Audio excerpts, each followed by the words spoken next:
Assalamualaikum warahmatullahi wabarakatuh. Waalaikumsalam warahmatullahi wabarakatuh. Bismillahirrahmanirrahim.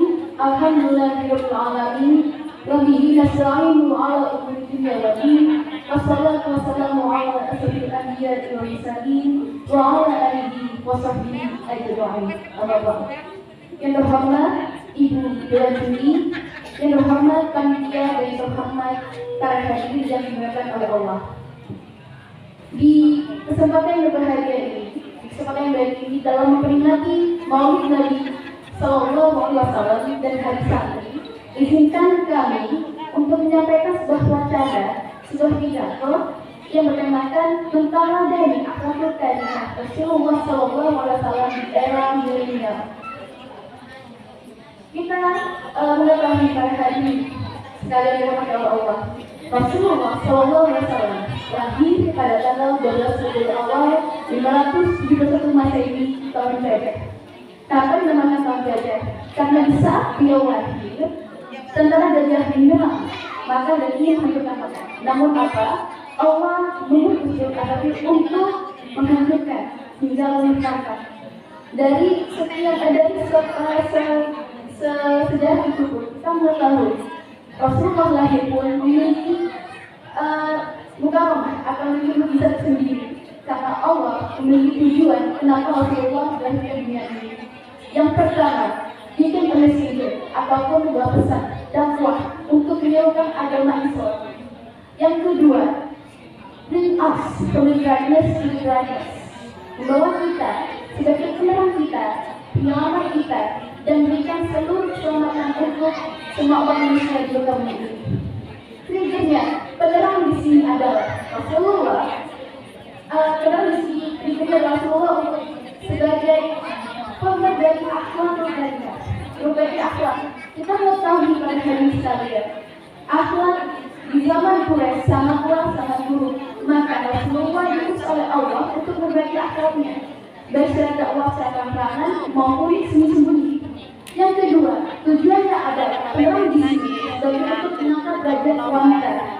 Kalau Bapak Ibu sekalian mengatakan emansipasi wanita, dari zaman Rasulullah sudah ada emansipasi wanita. Bahkan di Islam pun wanita diistimewakan dengan adanya surat An-Nisa. Yang ketiga, yaitu menyempurnakan akidah.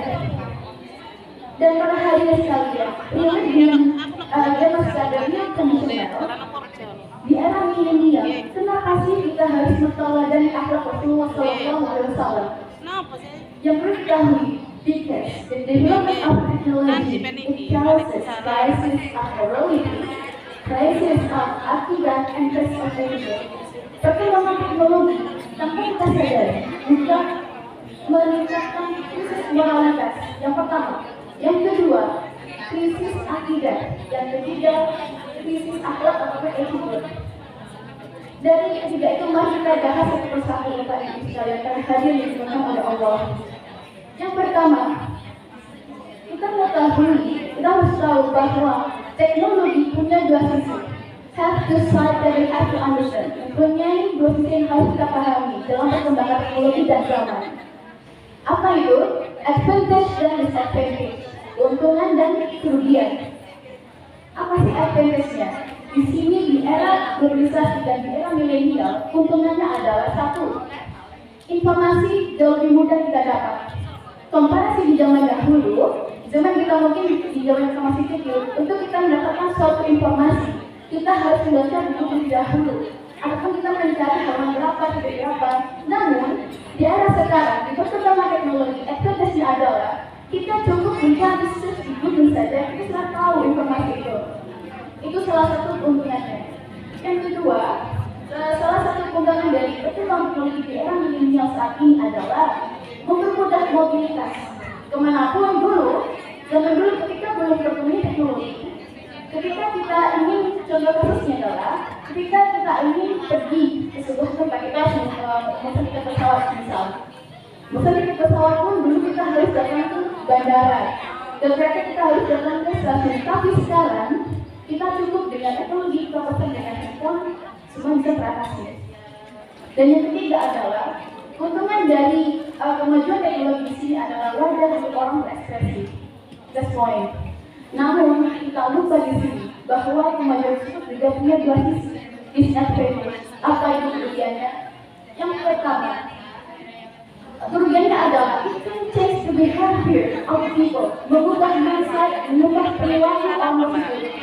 Yang pertama, orang di zaman sekarang orang jauh lebih merasa freedom ataupun bebas.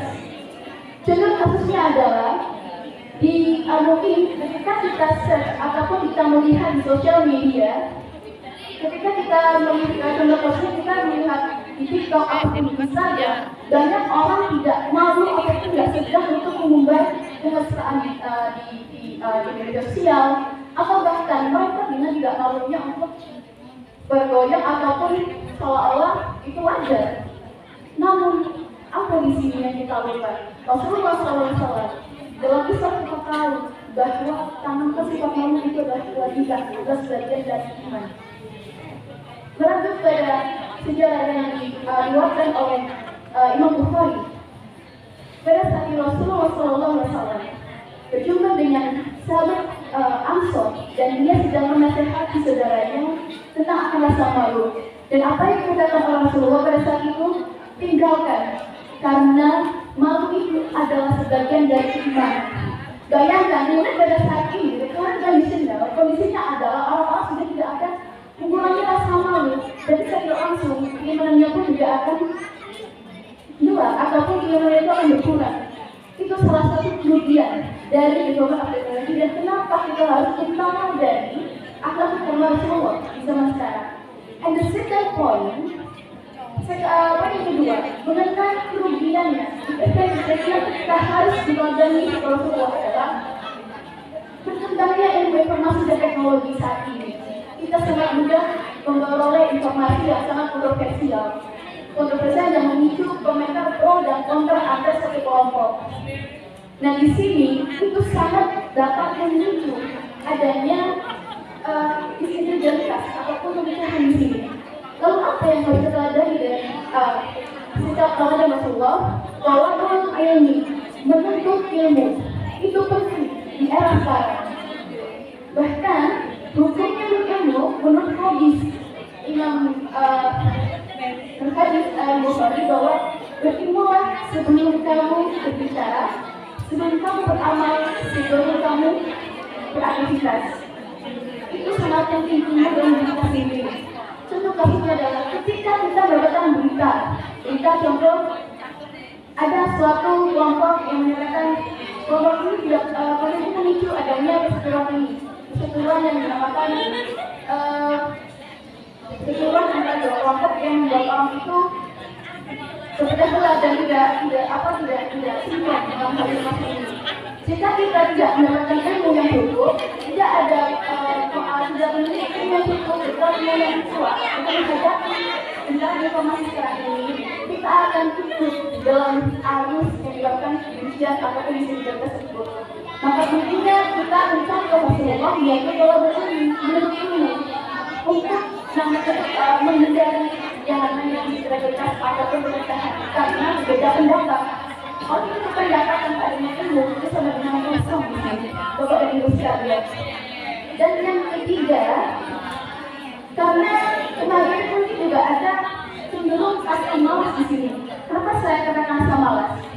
Berselancar di media sosial akan terlupa waktu Bapak dan Ibu sekalian. Contohnya adalah kemarin ketika saya berangkat kerja, jadi saya berangkat ke bandara, waktu itu ada bapak namanya apa di sini, dia sering berangkat kerja, tidak terberangkat. Tapi ketika dia berangkat kerja dia menyapa saya, menurut tadi Pak, bapak kok berangkat kerja kenapa? Sudah sekali. Iya Bu, karena istri saya sedang asik nonton berita di kota mengenai lesi. Jadi saya di botol kopi nggak ada, di botol kopi itu berantakan semuanya. That's why Bapak Ibu sekalian. Di sini sosial media disebut addictive atau kata addict yaitu candu. Maka apa yang harus kita contoh adalah tidak menunda-nunda pekerjaan atau tepat waktu. Bahkan di luar Rasulullah Muhammad ayat 34 tidak ada seorang pun yang tahu apa yang akan datang besok dan tidak ada seorang pun yang tahu di mana